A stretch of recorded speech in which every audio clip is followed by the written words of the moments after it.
Thank you for watching another St. Mary video. This is Dr. Barbagari here today to talk about the Pennsylvania Patient Test Result Information Act. And before we go into the details of this act, let's just give you a clinical vignette to get you oriented on what this is about. Here's a 46-year-old white male presenting for severe abdominal pain, found to have mild gallstone pancreatitis, and also noted to have a 2-centimeter nodule in his right lower lung on CAT scan. This is a very, very common occurrence and creates all kinds of strife for patients and providers alike.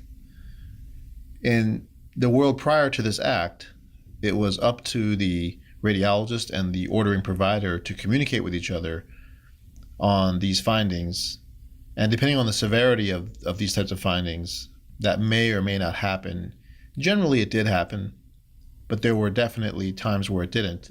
And in some cases, that caused a lot of catastrophes. And the truth is, that's the inspiration for this bill. And for that reason, I have to agree with the act, despite all the controversy about it, that this is really a right thing to do, patient rights issue. And that's how I think about it as we engage in this work to comply with this law.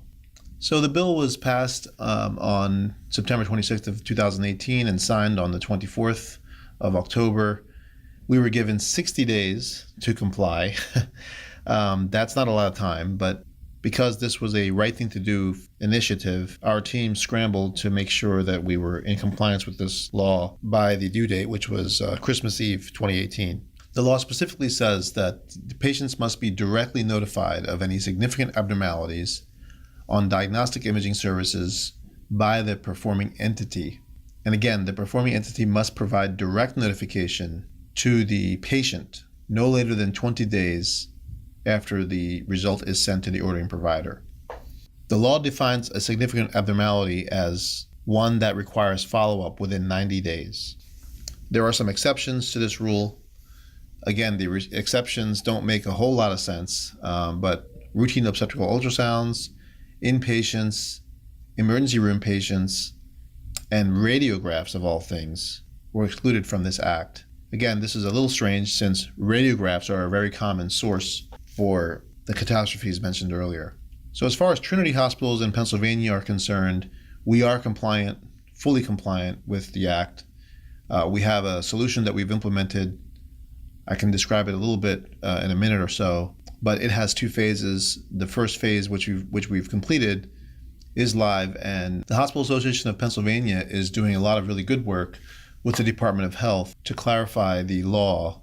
There are some issues with the law, specifically with cardiovascular studies, as patients who have certain cardiovascular conditions, including heart failure, might have abnormal and significant findings that are long-standing. So if my ejection fraction, which is the power of the heart, is 10%, which is very, very low, and it's not expected to get much better than 10%. So every echo I have after that is always going to be 10%, and it's always going to be abnormal. However, that doesn't necessarily require follow-up within 3 months. The good news is the Department of Health has issued a moratorium on sanctioning anybody for violating this law or not complying with this law for 1 year. However, the law remains in effect, and providers are still on the hook to make sure that they're complying with the law. In other words, a legal case regarding this law would not be affected by the Department of Health's work. At Trinity Hospitals, we're working on phase 2 of our solution now, which will expand the number of preferences that patients will have to receive these notifications, as at present it's currently just paper.